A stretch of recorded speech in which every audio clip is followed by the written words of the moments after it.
Faisons de ce jour historique votre dernier jour ici, a annoncé mon manager lors du briefing du matin. Tout le monde a ri. Je me suis levé, j'ai écrit une date sur le tableau blanc et j'ai dit. Vous feriez mieux de vous souvenir de celle-ci. Son sourire a disparu quand il a réalisé. Faisons de ce jour historique votre dernier jour ici. Les mots ont explosé dans la salle de briefing comme un coup de tonnerre que personne n'attendait. 20 personnes étaient assises, figées. Leur respiration était le seul son audible pendant une fraction de seconde avant que les rires ne commencent. Ce genre de rire creux et nerveux que les gens ont quand ils ont trop peur pour faire autre chose.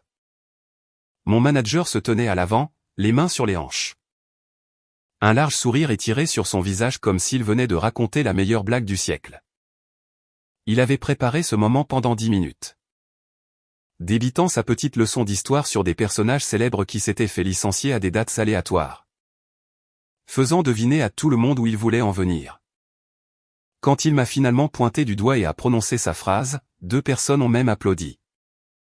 La plupart ont simplement baissé les yeux sur leur carnet. Mais le son de ce rire était comme du verre broyé dans ma poitrine. Il avait répété cela, travaillé le timing. S'était probablement tenu devant le miroir de sa salle de bain pour perfectionner cette expression suffisante. Et maintenant, il exécutait sa performance pendant que j'étais assise 3 rangs derrière. Les mains croisées sur mon bureau, sentant tous les regards dans la pièce osciller entre nous. Il voulait que je m'effondre, que je pleure, que je balbutie une excuse et que je m'enfuis. C'est ce que son expression disait. C'est ce que son langage corporel hurlait. Mais quelque chose d'étrange s'est produit à ce moment-là. Quelque chose qu'il n'avait pas prévu. Au lieu de craquer, j'ai ressenti tout autre chose.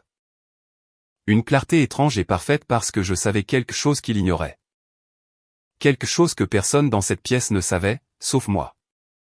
Je me suis levé. Les rires se sont tus plus vite qu'ils n'avaient commencé. J'ai marché jusqu'au tableau blanc, fixé au mur près de l'avant. Le bruit de mes pas était le seul son maintenant. J'ai pris un marqueur bleu du plateau et j'ai écrit 8 chiffres avec des traits soignés.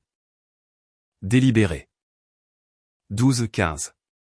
20, 25. Dans exactement 3 semaines. Le marqueur a grincé contre le tableau. Je l'ai rebouché, je me suis retourné et je l'ai regardé droit dans les yeux. Vous feriez mieux de vous souvenir de celle-ci. Son sourire ne s'est pas seulement estompé, il s'est désintégré.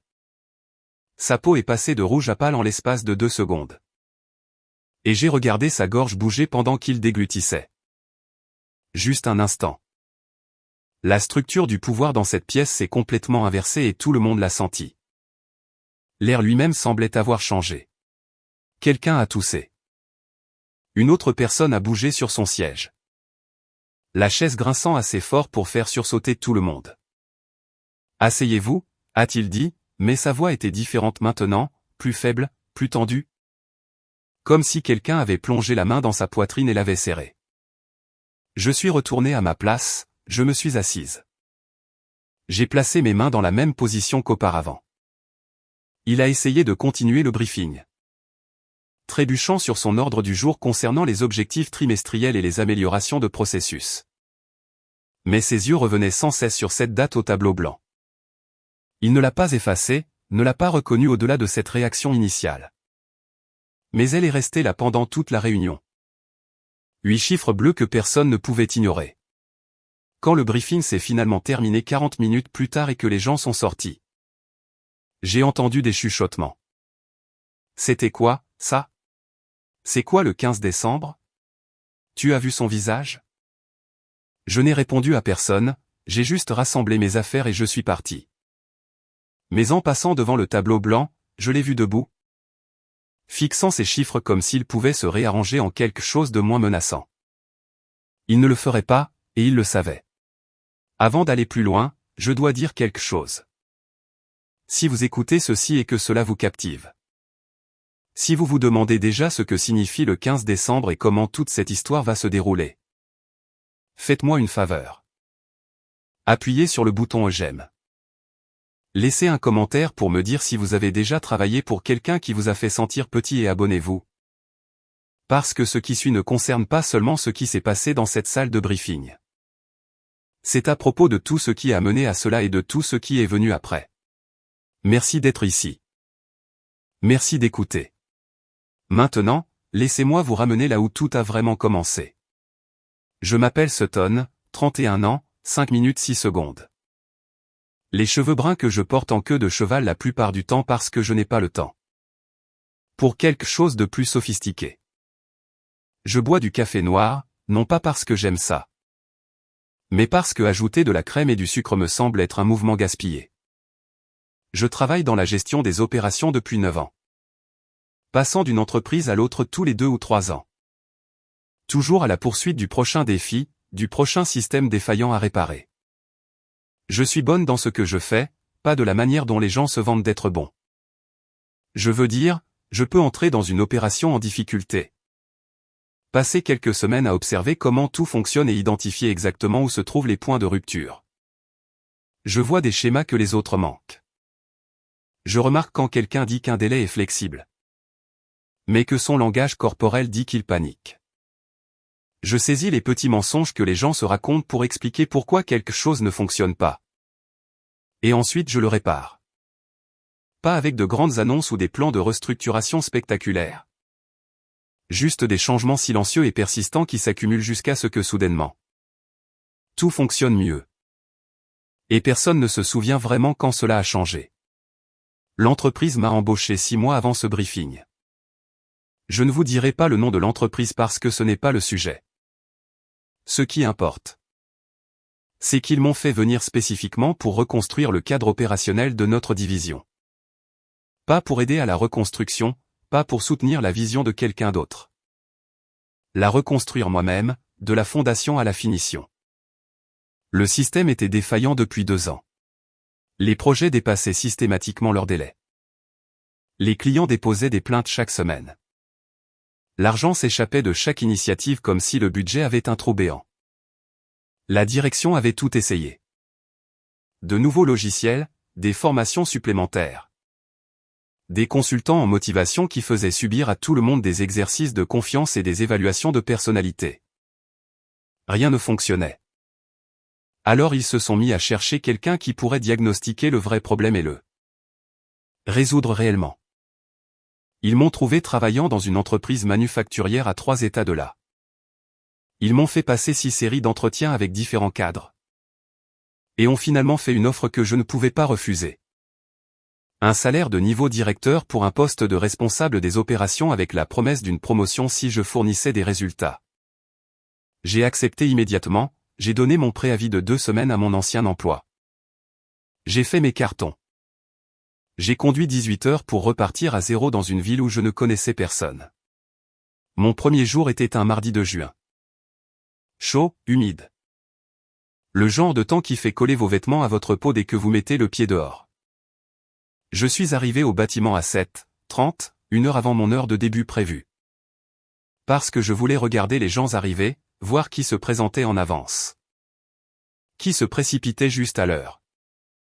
Qui avait l'air énergique et qui avait l'air abattu avant même que la journée ne commence. Je suis resté assise dans ma voiture sur le parking pendant 45 minutes. Prenant des notes mentales. Beaucoup d'expressions abattues, très peu de sourires. Les gens se déplaçaient comme s'ils marchaient dans l'eau. Chaque pas était un effort qui me disait quelque chose d'important. Quoi que ce soit qui était cassé ici, cela cassait aussi les gens. Quand je suis finalement entré, j'ai rencontré mon manager pour la première fois. Il s'appelait Al. 47 ans, dans l'entreprise depuis 15 ans. Il avait gravi les échelons d'un poste de débutant à celui de directeur de division en 1 décennie et demie. Taille moyenne, des cheveux clairsemés qu'il peignait soigneusement pour couvrir sa calvitie. Des lunettes perpétuellement sales et une poignée de main qui durait 2 secondes de trop. Il m'a fait visiter, m'a montré les espaces de travail, les salles de pause. Les placards à fournitures, m'a présenté l'équipe un par un, 23 personnes au total. Et j'ai observé leur réaction quand il a dit que mon rôle était de reconstruire les opérations. Certains avaient l'air pleins d'espoir, la plupart semblaient sceptiques.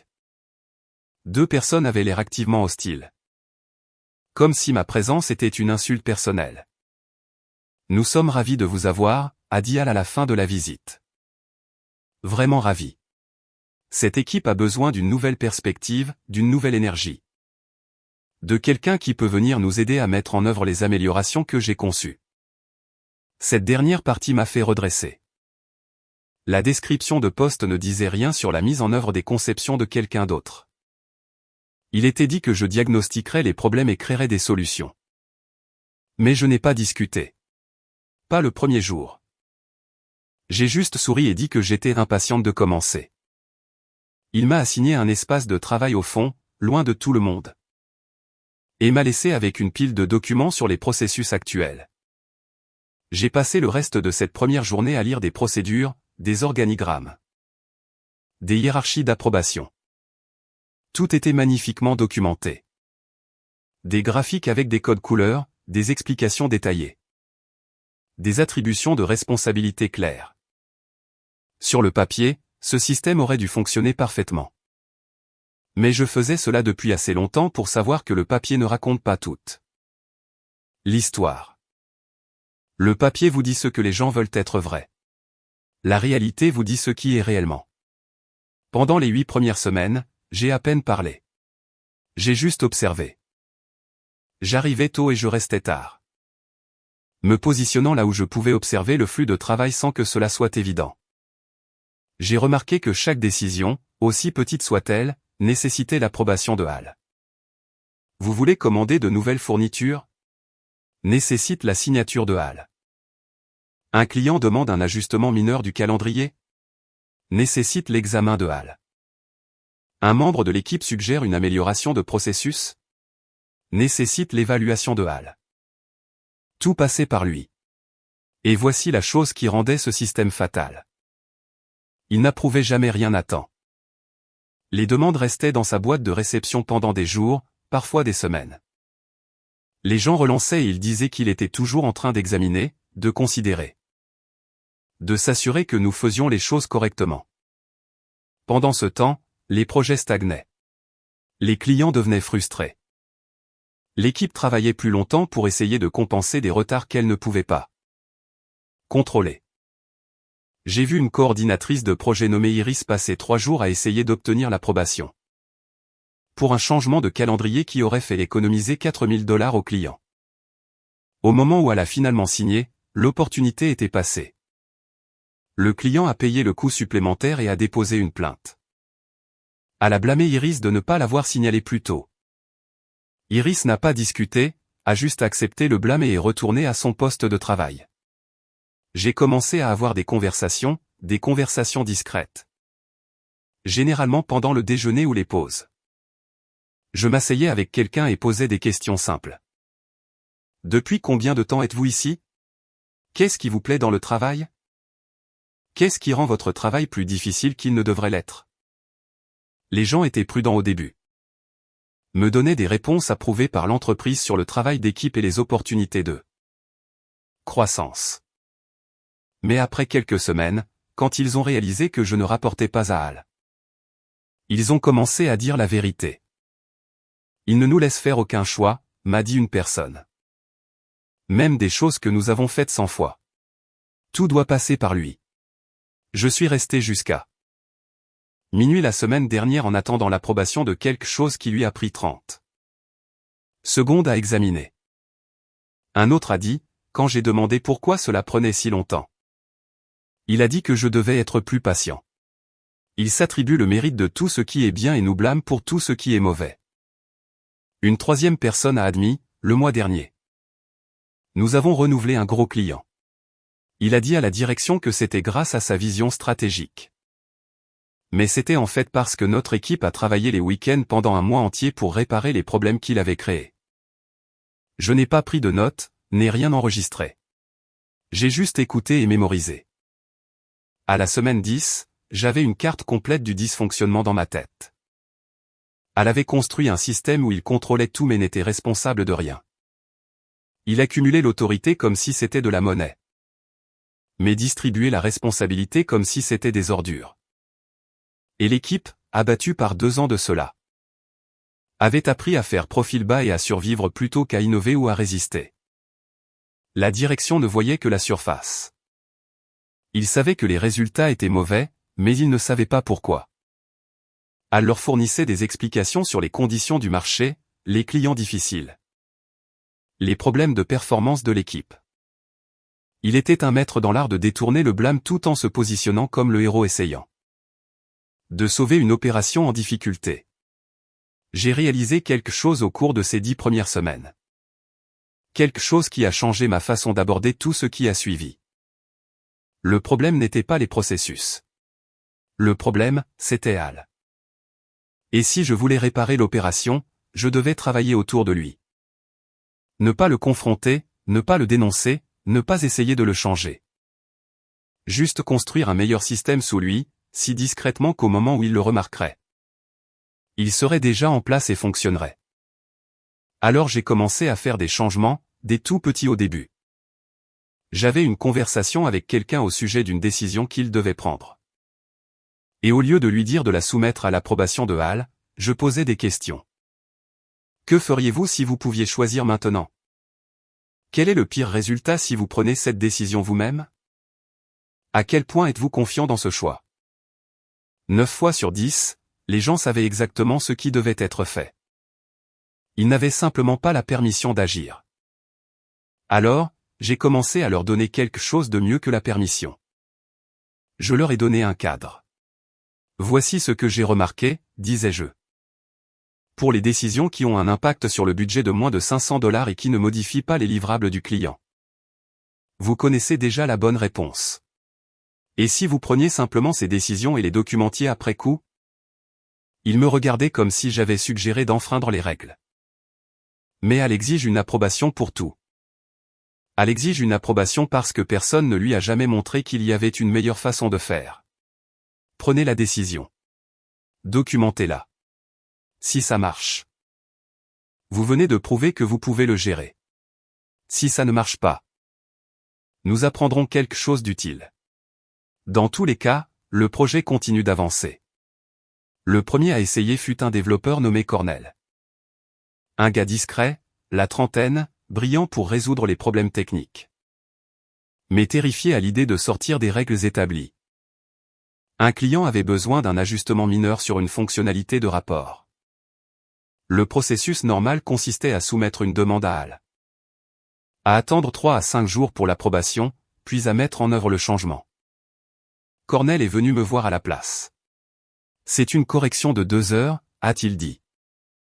Le client en a besoin pour jeudi. Si j'attends l'approbation, nous manquerons l'échéance. Pouvez-vous le faire sans rien casser d'autre, ai-je demandé. Absolument. Alors faites-le. Envoyez une mise à jour à Al après coup. Notez que le client avait un besoin urgent et que vous l'avez géré pour maintenir la relation. Cornell avait l'air terrifié et excité à la fois. Il a fait le changement. Le client était ravi. Il a envoyé un message de remerciement personnel qui a été transmis à la direction. Quand Al a vu la mise à jour, il a convoqué Cornell. Je ne sais pas exactement ce qui a été dit, mais Cornell est sorti l'air soulagé. Il a dit « bonne initiative », m'a raconté Cornell plus tard, mais la prochaine fois. Vérifiez d'abord avec lui. Avait-il l'air vraiment contrarié? Non, il l'a juste dit automatiquement, comme s'il devait le dire. C'était la fissure dans le barrage. Au cours du mois suivant, j'ai eu des conversations similaires avec 12 personnes différentes. Pas toutes en même temps, jamais en groupe, toujours en tête-à-tête, de manière informelle. Présenté comme une exploration des possibilités plutôt que comme une violation des règles. Et si vous gériez les communications de routine avec les clients directement au lieu de les faire passer par Al? Et si votre équipe définissait ses propres priorités de sprint en fonction des besoins des clients? Et si nous créions un système partagé pour suivre les décisions afin que tout le monde ait de la visibilité sans attendre l'approbation? Chaque conversation plantait une graine. Certaines ont germé immédiatement, d'autres ont mis des semaines, mais lentement, discrètement. L'équipe a commencé à fonctionner différemment. Ils prenaient des décisions, s'appropriaient leur travail. Cessaient d'attendre une permission qui venait rarement. Et les résultats ont été immédiats. Les projets qui étaient bloqués depuis des mois ont soudainement avancé. Les clients qui avaient été furieux ont commencé à envoyer des compliments. Les délais ont été respectés. Les budgets ont cessé de saigner. La direction a remarqué.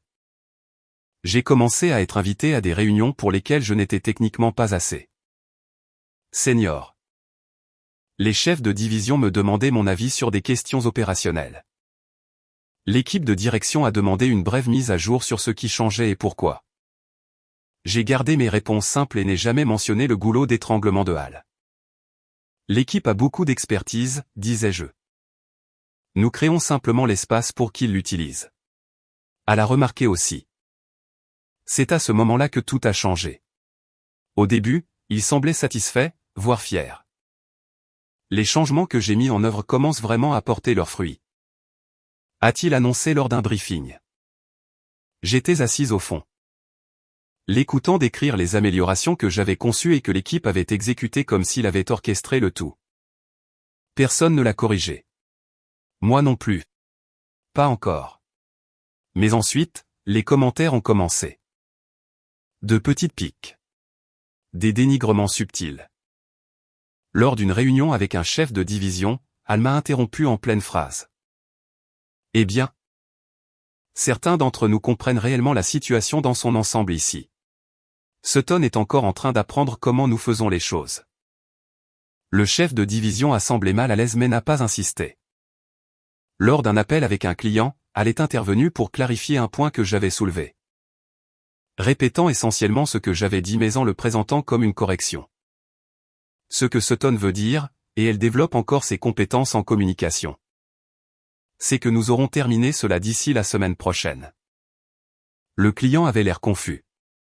Je suis restée silencieuse. Ça a empiré. Il a commencé à m'assigner des tâches qui étaient clairement en dessous de mon rôle. Pouvez-vous compiler ces rapports pour moi? J'en ai besoin formatés pour demain. Pouvez-vous assister à cette réunion et prendre des notes? Je veux une documentation détaillée. Pouvez-vous faire le suivi avec ces 7 personnes sur l'état de leur projet? Je n'ai pas le temps. J'ai fait le travail. Chaque tâche qu'il m'a assignée, aussi subalterne soit-elle. Je l'ai accomplie parfaitement et à temps parce que je comprenais quelque chose qu'il ne comprenait pas. Chaque fois qu'il essayait de me diminuer, il me donnait en fait un accès. Accès à l'information, accès aux relations. Accès aux rouages internes du dysfonctionnement qu'il ne réalisait pas que je documentais dans ma tête. Quand je compilais ces rapports, je voyais quels chiffres il mettait en avant et lesquels il enterrait. Quand je prenais des notes dans ces réunions, j'entendais comment il parlait différemment au cadre par rapport à son équipe. Quand je faisais le suivi avec les gens sur l'état des projets, je tissais des liens avec des personnes de toute l'organisation. 3 mois après mon arrivée, la direction m'a convoqué à une réunion hors site. Juste moi. Pas d'ordre du jour. Réunion prévue dans un lieu à 15 minutes du bureau à une heure où je serais normalement dans notre réunion d'équipe hebdomadaire. J'ai dit à Hal que j'avais un rendez-vous personnel. Il a à peine levé les yeux de son ordinateur. Bien. Soyez de retour pour 14 heures. J'ai conduit jusqu'à l'adresse qu'il m'avait donnée, un espace de réunion attenant à un hôtel. Me demandant si j'allais être renvoyé. Peut-être que quelqu'un s'était plaint des changements que j'encourageais. Peut-être que Hal avait finalement compris ce que je faisais et m'avait dénoncé. Je suis entré dans la pièce en m'attendant à de mauvaises nouvelles. Au lieu de cela, j'ai trouvé 3 cadres assis à une table ronde avec du café et des pâtisseries disposées comme s'il s'agissait d'une conversation informelle plutôt que de mon exécution. Sutton, merci d'être venu, a dit la PDG. Une femme dans la cinquantaine, le regard vif, réputée pour être dure mais juste. Nous voulions vous parler de quelque chose de sensible. Mon estomac s'est noué, mais j'ai gardé un visage neutre. Bien sûr. Nous avons observé ce qui se passe dans votre division. Les améliorations, les retours des clients. Le changement de morale de l'équipe. C'est remarquable. J'ai attendu. Nous devons comprendre quelque chose. De qui vient l'idée du cadre de prise de décision? Décentralisé. J'aurais pu mentir. J'aurais pu dire que c'était collaboratif. J'aurais pu détourner la question. Au lieu de cela, j'ai dit la vérité. 2 mois. L'équipe avait l'expertise. Ils avaient juste besoin de la permission de l'utiliser sans que tout soit bloqué par des chaînes d'approbation. Les 3 cadres ont échangé des regards. Et le rôle de Hal dans tout ça, a demandé l'un d'eux. J'ai choisi mes mots avec soin. Hal a construit un système qui priorisait le contrôle. J'ai construit un système qui priorise la vélocité. Ils coexistent parce que l'équipe sait comment naviguer entre les deux. La PDG s'est penchée en avant.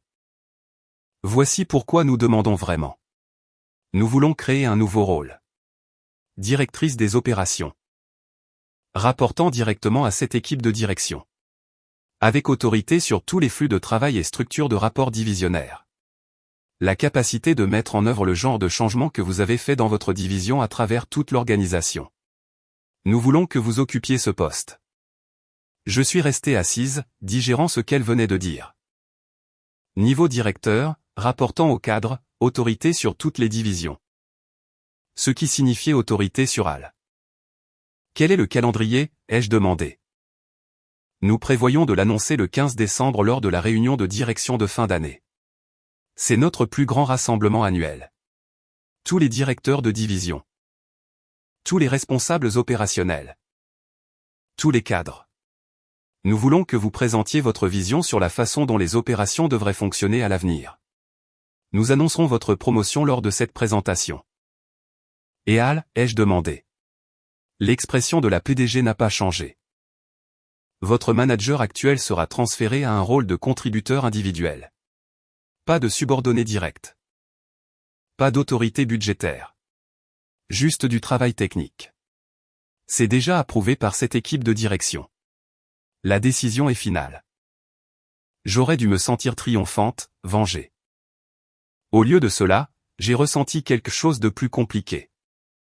Pourquoi ne pas le lui dire maintenant? Parce que nous avons besoin que ces 3 prochains mois soient normaux. Nous observons comment la division performe sous votre direction non officielle. Nous documentons les résultats.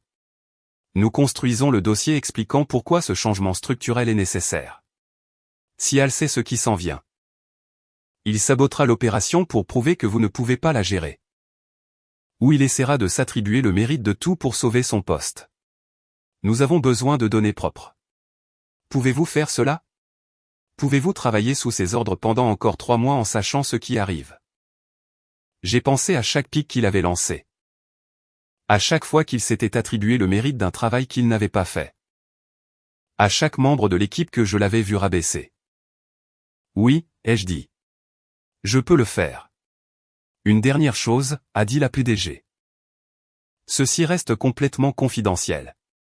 Vous ne pouvez le dire à personne. Pas à l'équipe. Pas à vos amis, pas à votre famille. Si cela fuite avant le 15 décembre. Nous devrons reconsidérer tout le plan. Compris? Compris. Nous nous sommes serrés la main. Je suis retourné au bureau en voiture, suis entré dans le bâtiment. Me suis assise à mon poste de travail, et pour la première fois en 3 mois. J'ai souri pendant que Hal parlait lors d'un briefing. Les 3 mois suivants ont été les plus étranges de ma vie professionnelle. Chaque matin. Je me réveillais en sachant que j'allais devenir la patronne de Hal dans quelques semaines. Chaque jour, je me présentais et le laissais me traiter comme si j'étais inférieur à lui. Il est devenu plus audacieux, plus méchant. A commencé à faire des blagues à mes dépens pendant les briefings. Sutton a beaucoup d'idées sur la façon dont les choses devraient fonctionner. Ce qui est mignon parce qu'elle est ici depuis moins d'1 an et que je fais ça depuis 15 ans. Rire des gens qui avaient trop peur de ne pas rire. Certaines personnes pensent que lire quelques livres sur les opérations fait d'eux des experts. Certains d'entre nous ont réellement appris en faisant. D'autres rirent gênés. Je restais assise là, prenant des notes, gardant une expression neutre. Après les réunions, des membres de l'équipe venaient me voir discrètement. « Ça va ?» demandait-il. C'était dur. « Je vais bien », disais-je. Il est juste stressé par les chiffres de fin d'année. Mais j'ai commencé à documenter. Pas officiellement. Juste des notes mentales sur chaque commentaire, chaque offense. Chaque fois qu'il s'attribuait le mérite du travail de quelqu'un d'autre. Le briefing où il a fait sa blague sur l'histoire a été le point culminant. Il l'avait préparé pendant des jours. Je l'avais entendu pratiquer la cadence dans son bureau. Ce jour dans l'histoire, pause pour les faits. Point votre dernier jour ici, plus grande pause pour le rire. Il pensait que c'était brillant. Pensait qu'il avait enfin trouvé le moyen parfait de me remettre à ma place devant tout le monde. Quand il l'a finalement prononcé ce matin-là et que les gens ont réellement ri. Quelque chose en moi s'est cristallisé. Pas de la colère, quelque chose de plus froid et de plus concentré. Je me suis levé avant d'avoir consciemment décidé de bouger. J'ai marché jusqu'au tableau blanc pendant que la pièce devenait silencieuse. J'ai écrit le 15 décembre 2025 avec un marqueur bleu, je me suis retourné. Vous feriez mieux de vous souvenir de celle-ci. Son visage s'est vidé de sa couleur si rapidement que j'ai cru qu'il allait s'évanouir. Mais il s'est repris.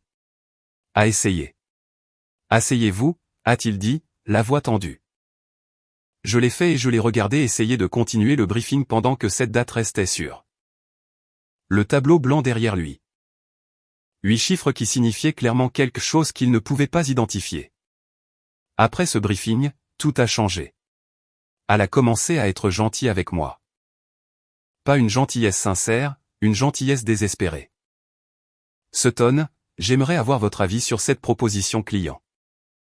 Sutton, que pensez-vous de la direction que nous prenons avec le projet d'automatisation?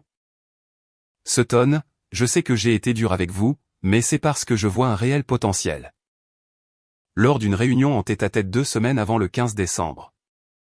Il a même essayé de me mentorer. Vous avez du talent, a-t-il dit. Du talent brut. Avec les bons conseils. Vous pourriez vraiment aller loin dans cette organisation. J'aimerais investir plus de temps dans le développement de vos compétences. J'ai hoché la tête, je l'ai remercié, et j'ai continué à travailler. Les gens ont commencé à me poser des questions sur la date. C'est quoi le 15 décembre? Que as-tu fait? Pourquoi avait-il l'air si effrayé? Je n'ai pas répondu, j'ai juste souri et changé de sujet. Le mystère a aggravé les choses pour Al. Il vérifiait le calendrier de manière obsessionnelle. Demander aux gens s'ils étaient au courant d'annonces prévues, paraissait de plus en plus stressé. Une semaine avant la date, il m'a appelé dans son bureau, porte fermée. Juste nous deux. Quoi que vous prévoyiez, a-t-il dit, quoi que vous pensiez savoir. Parlons-en maintenant. Nous pouvons arranger ça. Je l'ai regardé avec une curiosité sincère. Je ne prévois rien. Alors, c'est quoi le 15 décembre? La réunion de direction de fin d'année, ai-je dit. C'est sur le calendrier depuis 6 mois. Tous les directeurs de division doivent y assister. Tous. Les responsables opérationnels sont invités. L'équipe de direction présente la vision pour l'année prochaine. J'ai vu la compréhension traverser son visage. Il avait oublié, complètement oublié la plus grande réunion de l'année. C'est vrai, a-t-il dit. Bien sûr. J'y serai. Je me doutais que vous y seriez, ai-je dit. Ça devrait être vraiment intéressant. Le 15 décembre est arrivé un mercredi. Ciel clair, exceptionnellement chaud pour l'hiver. Le genre de journée où tout semble plus net d'une manière ou d'une autre. Je me suis réveillé à 5 heures du matin sans réveil. L'adrénaline inondait déjà mon système. J'ai passé 1 heure à revoir ma présentation une dernière fois. 15 diapositives, des visuels épurés, des données qui racontaient une histoire indéniable. J'avais répété la présentation 40 fois au cours de la semaine passée. La chronométrant parfaitement à 14 minutes et 30 secondes. Confiante, mais pas arrogante. Visionnaire, mais ancrée dans des détails spécifiques. Je voulais que chaque mot tombe exactement juste. Je me suis habillé avec soin. Tailleur bleu marine, chemisier blanc. Talons bas qui ne claqueraient pas trop fort quand je marcherais vers l'avant de la salle. Bijoux simples, cheveux tirés en arrière, net. Je me suis regardé dans le miroir et j'ai à peine reconnu la personne qui me fixait. 6 mois auparavant, j'avais été quelqu'un d'autre, quelqu'un qui travaillait dur. Restait discrète et espérait que le bon travail parlerait de lui-même. Maintenant, j'étais quelqu'un qui comprenait que le bon travail a besoin d'une voix. Et aujourd'hui, j'allais enfin utiliser la mienne. La réunion de direction était prévue à 10 heures dans le grand hall. Je suis arrivé à 8 heures. Je voulais sentir l'espace alors qu'il était encore vide. Le hall était immense, pouvant facilement accueillir 200 personnes avec des rangées de sièges disposés en style théâtre face à une estrade avec un podium et un écran massif derrière. J'ai descendu l'allée centrale, mais pas résonnant dans le vide. Je me suis tenu à l'avant, là où je serai dans 2 heures. J'ai regardé tous ces sièges vides et je les ai imaginés remplis. J'ai imaginé à la scie quelque part au milieu, ne sachant toujours pas ce qui allait se passer. Mes mains tremblaient, non pas de peur, mais d'autre chose. D'anticipation. La certitude d'avoir travaillé pour ce moment plus longtemps qu'ils ne le comprendraient jamais. Les gens ont commencé à arriver vers 9h15. Directeurs de division, responsables opérationnels, cadres, personnel senior de chaque département. Je me suis positionné près du fond, regardant tout le monde entrer. J'ai vu des visages familiers de ma division. Cornel m'a fait un petit signe de la main. Iris a souri. D'autres ont hoché la tête en passant. Puis j'ai vu à l'entrée, portant un costume qu'il semblait avoir acheté spécialement pour cette réunion. Il a balayé la salle du regard, m'a repéré au fond. Et son expression a traversé plusieurs émotions trop rapidement pour être nommée. Il a trouvé un siège au 3e rang, un emplacement de choix. Assez proche pour être visible des cadres, mais pas au point d'avoir l'air désespéré. Il se croyait intouchable. Après 15 ans dans l'entreprise, après avoir survécu à des restructurations, des changements de direction et des ralentissements économiques, il croyait que rien ne pouvait ébranler sa position. Je pouvais le voir dans la façon dont il était assis, à l'aise, confiant, en sécurité. La salle s'est remplie rapidement. À 9h50, chaque siège était occupé et des gens se tenaient le long des murs. C'est la plus grande participation depuis des années, a chuchoté quelqu'un derrière moi. Tout le monde voulait entendre la vision de l'équipe de direction pour l'année à venir. À 10 heures précises, la PDG est montée sur scène. La salle est devenue instantanément silencieuse. Elle n'avait pas besoin de demander l'attention, sa seule présence l'imposait. « Bonjour », a-t-elle dit, sa voix portant facilement jusqu'au fond sans microphone. « Merci à tous d'être ici. Ce fut une année remarquable pour notre organisation. Nous avons fait face à des défis importants. La volatilité du marché. Des exigences clients qui nous ont poussés à nos limites. Des processus internes qui nécessitaient un examen sérieux. Mais nous avons aussi connu une croissance extraordinaire. Pas seulement en termes de revenus. Bien qu'ils aient augmenté de 18%. Pas seulement en termes de rétention des clients. Bien qu'elle soit à son plus haut niveau depuis 5 ans. Nous avons vu une croissance dans notre façon de travailler. De penser, de résoudre les problèmes. Elle a fait une pause, laissant ses mots s'installer. Cette année, nous avons constaté une amélioration remarquable de l'efficacité opérationnelle. En particulier dans une division. Les projets se terminent à temps. La satisfaction des clients a augmenté de 40%. Le respect du budget a été le meilleur de l'histoire de l'entreprise. Et lorsque nous avons cherché à comprendre pourquoi cela se produisait, nous avons découvert quelque chose d'important.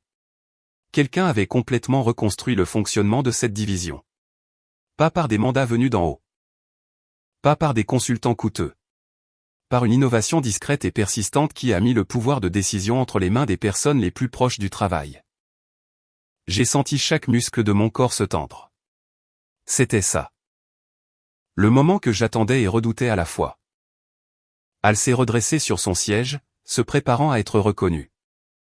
Je l'ai observé depuis le fond, je l'ai vu préparer son expression humble. Celle qu'il utiliserait lorsque la PDG louerait son leadership. Nous créons un nouveau poste, a poursuivi la PDG. Directrice des opérations. Rapportant directement à l'équipe de direction. Cette personne aura autorité sur tous les flux de travail et structures de rapports divisionnaires. Elle aura l'autonomie nécessaire pour mettre en œuvre le type de changements qui ont si bien fonctionné dans une division à travers toute notre organisation. C'est un rôle essentiel. Nous avons besoin de quelqu'un qui a prouvé qu'il peut diagnostiquer les problèmes. Instaurer la confiance et créer des systèmes qui fonctionnent réellement. La salle était absolument silencieuse. Tout le monde se penchait légèrement en avant. Tout le monde se demandait qui allait être nommé. J'aimerais vous présenter notre première directrice des opérations, a dit la PDG. Puis elle a dit mon nom. Sutton. Pendant une fraction de seconde, personne n'a bougé. Puis les têtes ont commencé à se tourner, balayant la pièce, me cherchant. J'ai avancé depuis le fond, mes talons claquant sur le sol dur. Et le son semblait incroyablement fort. En descendant l'allée vers la scène, je suis passé devant la rangée de halles. Je ne l'ai pas regardé. Je n'en avais pas besoin. Je pouvais sentir son choc irradier comme de la chaleur. La salle a éclaté en applaudissements alors que j'atteignais la scène. Pas des applaudissements polis, des applaudissements sincères et enthousiastes. J'ai jeté un coup d'œil au public et j'ai vu des gens de ma division debout. Cornell applaudissait si fort que ses mains devaient lui faire mal. Iris avait les larmes aux yeux. Même des gens que je connaissais à peine d'autres divisions étaient debout. Le son était écrasant, valorisant. Et sous tout cela, j'ai entendu ce que cela signifiait vraiment. Ce n'était pas seulement des applaudissements pour ma promotion. C'étaient des applaudissements pour chaque personne qui avait déjà travaillé pour quelqu'un comme Alei avait survécu. J'ai pris ma place au podium. J'ai attendu que les applaudissements s'estompent et j'ai commencé ma présentation. Merci, ai-je dit, et ma voix est sortie stable et claire. Au cours des 6 derniers mois, j'ai eu l'occasion de voir cette organisation d'un point de vue unique. J'ai vu des gens incroyablement talentueux lutter au sein de systèmes qui n'étaient pas conçus pour les aider à réussir. J'ai vu des idées brillantes mourir parce qu'elles ne pouvaient pas naviguer dans les processus d'approbation. J'ai vu des délais être manqués. Non pas parce que les gens ne travaillaient pas assez dur, mais parce que la structure rendait la vélocité impossible. J'ai cliqué sur ma première diapositive. Un simple graphique montrant les taux d'achèvement des projets dans ma division au cours de la dernière année. 6 mois de déclin, puis une forte courbe ascendante commençant exactement à mon arrivée. Voilà ce qui se passe quand vous faites confiance aux gens. Quand vous construisez des cadres qui permettent la prise de décision plutôt que de la bloquer. Quand vous créez une responsabilité sans micro-gestion. J'ai exposé ma vision pendant 15 minutes. Des changements spécifiques et réalisables, des indicateurs pour mesurer le succès. Un calendrier de mise en œuvre. L'équipe de direction hochait la tête. Les gens prenaient des notes. Je pouvais sentir l'énergie de la salle passer d'une attention polie à un engagement sincère. Ils n'écoutaient pas seulement. Ils adhéraient. Quand j'ai terminé et que les applaudissements ont repris, j'ai su que j'avais réussi. J'avais prouvé que je méritais ce rôle, non pas parce que quelqu'un me l'avait donné par faveur, mais parce que je l'avais gagné grâce à des résultats que personne ne pouvait nier. Je me suis éloigné du podium et la PDG est revenue sur scène. Merci, Sutton.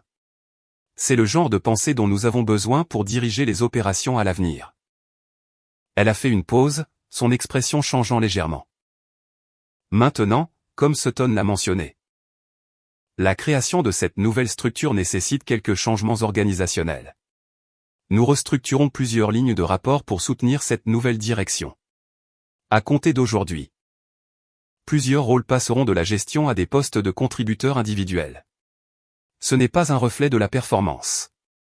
Il s'agit de placer les gens dans des rôles où ils peuvent se concentrer sur ce qu'ils font de mieux. Elle a affiché une diapositive listant 4 noms. 4 directeurs de division étant transférés à des rôles de contributeurs individuels. Le nom de Hal était le 3e sur la liste. J'ai observé depuis le côté de la scène comment il a traité l'information. J'ai vu le moment exact où la compréhension l'a frappé. Son visage a traversé une séquence d'expressions, confusion, incrédulité, reconnaissance, horreur. Il n'est pas sorti en trombe, n'a pas crié, n'a pas fait de scène. Il est juste resté assis là pendant que les gens autour de lui bougeaient mal à l'aise. Pendant que des chuchotements se propageaient dans les rangées. Pendant que les membres de l'équipe qu'il avait passé des années à rabaisser essayaient de ne pas laisser paraître leur satisfaction. La PDG a continué à parler de la justification de la restructuration. De la façon dont elle améliorerait l'efficacité organisationnelle. Des plans de transition et des structures de soutien, mais je l'entendais à peine. Je regardais Al. Le regardant comprendre que la date que j'avais écrite sur le tableau blanc n'était pas une menace. C'était une invitation. Une invitation à se présenter, à être présent. À assister au moment où tout ce qu'il avait construit par l'intimidation, le vol de crédit et le dénigrement systématique s'est dissous. Il m'avait demandé de me souvenir de dates dans l'histoire. Je lui en avais donné une qu'il n'oublierait jamais. La réunion s'est terminée 20 minutes plus tard. Les gens sont sortis lentement, se regroupant, parlant à voix basse des annonces. Plusieurs personnes m'ont approché immédiatement. Des chefs de division avec qui j'avais discrètement noué des relations pendant des mois. Me félicitant, me posant des questions sur les prochaines étapes. Des membres de l'équipe de ma division. Certains pleuraient ouvertement, me remerciant pour ce que j'avais fait. Tu as tout changé, a dit Iris en me serrant la main. Tu as rendu possible le fait de faire notre travail. Cornell m'a juste fait un signe de tête. Mais son expression en disait plus que les mots ne le pouvaient. Puis j'ai vu Al s'approcher à travers la foule. Les gens se sont écartés pour le laisser passer, créant un chemin entre nous. Il s'est arrêté à 1 mètre de distance, assez près pour parler en privé. Mais pas au point que cela semble agressif. Vous avez planifié ça, a-t-il dit. Sa voix était plate, vide. Non, ai-je dit, le regardant dans les yeux. Je n'ai pas planifié ça. J'ai juste fait mon travail. Vous n'arrêtiez pas de dire à tout le monde que vous aviez fait toutes ces améliorations. La direction voulait récompenser celui qui en était réellement responsable. Ils ont enquêté. Ils ont trouvé la bonne personne. Vous avez manipulé l'équipe, a-t-il dit. Vous avez agi dans mon dos. J'ai appris aux gens qu'ils pouvaient prendre des décisions. Ce n'est pas de la manipulation. C'est de la confiance. Vous m'avez fait passer pour un incompétent. J'ai fait une pause avant de répondre, choisissant mes mots avec soin. Je ne vous ai fait passer pour rien du tout. C'est votre système qui a fait ça. Vous avez construit une structure où rien ne pouvait bouger sans votre approbation. Puis vous n'avez pas approuvé les choses. Les projets ont échoué. Les clients sont partis. L'équipe s'est épuisée. J'ai juste montré qu'il y avait une meilleure façon de faire. Il a ouvert la bouche, l'a refermée. Ses mains étaient serrées le long de son corps, tremblant légèrement. Pendant un instant, j'ai cru qu'il allait vraiment perdre son sang-froid, mais il ne l'a pas fait. Il est juste resté là, un homme regardant toute son identité professionnelle s'effondrer. Qu'est-ce qui se passe maintenant, a-t-il finalement demandé. Vous avez un rôle, ai-je dit. Contributeur individuel, travail technique. Vous êtes bon dans le domaine technique. Al. Vous l'avez toujours été. C'est la partie management avec laquelle vous avez eu du mal. Peut-être que c'est mieux pour tout le monde. Y compris pour vous. Ce n'était pas une question. Oui, ai-je dit, y compris pour moi. Il a hoché la tête lentement, s'est retourné et s'est éloigné. Je l'ai regardé quitter la salle, les épaules voûtées. Se déplaçant comme quelqu'un qui avait vieilli de 10 ans en 1 heure. Une partie de moi se sentait mal pour lui. Une petite partie. Celle qui comprenait qu'il n'avait probablement jamais voulu être un manager qui rabaisse les gens. Il avait juste eu peur quelque part en cours de route. Peur de perdre le contrôle, peur de devenir hors de propos. Peur d'admettre qu'il n'avait pas toutes les réponses. Et cette peur l'avait transformé en quelqu'un qui blessait les autres pour se sentir puissant. Mais la plus grande partie de moi ressentait autre chose. Du soulagement, un sentiment de justice, et sous tout cela, une satisfaction féroce et ardente d'avoir prouvé ce qui était possible. Quand on arrête de demander la permission et qu'on commence à créer le changement. Le reste de cette journée s'est estompé, plus de félicitations. Des réunions avec l'équipe de direction sur les plans de transition. Des conversations avec les directeurs de division qui avaient 1000 questions sur le fonctionnement de la nouvelle structure. À 18 heures, j'étais épuisé comme je ne l'avais jamais été. Pas physiquement fatigué, émotionnellement vidé. J'ai conduit chez moi en silence, me suis garé sur le parking de mon appartement. Et je suis resté assise dans mon véhicule pendant 20 minutes, juste à respirer. Je l'avais fait. Je l'avais vraiment fait. La personne qui avait essayé de m'humilier devant 20 personnes rapportait maintenant à quelqu'un d'autre tandis que j'avais un titre de directrice et l'autorité sur les opérations de toute l'organisation. Cela aurait dû être une victoire pure. Mais c'était plus compliqué que ça. Parce qu'il ne s'agissait pas vraiment de Hal. Ça n'avait jamais été le cas. Il s'agissait de tous ceux qui avaient déjà été rabaissés par quelqu'un au pouvoir. Tous ceux dont le travail avait été volé et les idées rejetées. Tous ceux qui s'étaient assis dans des briefings et avaient encaissé des insultes parce qu'ils avaient besoin de leur emploi. J'avais gagné pour eux aussi. Et ce poids me semblait plus lourd que n'importe quelle promotion. Merci d'avoir suivi cette histoire jusqu'à la fin. Si cela a résonné en vous. Si vous avez déjà dû vous battre pour la reconnaissance dans un endroit qui essayait de vous rabaisser. Laissez un commentaire, parlez-moi de votre expérience, et abonnez-vous. Parce que parfois, le meilleur résultat n'est pas de faire tomber quelqu'un qui vous a blessé. Parfois, c'est de construire quelque chose de si indéniablement bon que leur chute en devient sans importance. Le lendemain matin, je me suis présenté pour ma première journée en tant que directrice des opérations. Nouveau bureau à l'étage de la direction, nouveau titre sur ma signature de courriel. Nouvelle autorité à la fois excitante et terrifiante. Mais la première chose que j'ai faite n'était pas stratégique, ni politique. Je suis descendu dans mon ancienne division et j'ai rassemblé l'équipe. Je veux que vous sachiez quelque chose, leur ai-je dit. Ce qui s'est passé hier n'était pas une question de vengeance. C'était une question de résultat. Vous avez fait le travail. Vous avez pris les risques. Vous avez fait confiance à un nouveau système. Alors que vous aviez toutes les raisons de ne pas le faire. Cette promotion est autant la vôtre que la mienne. Et je vous promets que je ne l'oublierai jamais. Ils ont travaillé plus dur ce jour-là que je ne les avais jamais vus. Pas parce qu'ils le devaient, parce qu'ils le voulaient. C'est ce qui se passe quand les gens se sentent valorisés. Quand ils ont un leader qui les protège au lieu de les rabaisser. Quand ils savent que leur contribution compte vraiment. Quant à Hal, il s'est présenté ce matin-là aussi. A pris son nouveau rôle de contributeur individuel, s'est installé à un autre bureau. A rapporté à une manageuse assez jeune pour être sa fille. Je l'ai croisé une fois dans le couloir. Nous avons échangé un regard. Il a détourné les yeux le premier et j'ai réalisé quelque chose d'important. Je n'avais pas besoin qu'il s'excuse. Je n'avais pas besoin qu'il reconnaisse ce qu'il avait fait. Je n'avais pas besoin de tourner la page, de confrontation ou de derniers mots dramatiques. J'avais juste besoin qu'il cesse d'avoir du pouvoir sur des gens qui méritaient mieux. Mission accomplie. Cette histoire est entièrement fictive et destinée uniquement à des fins de divertissement et d'éducation.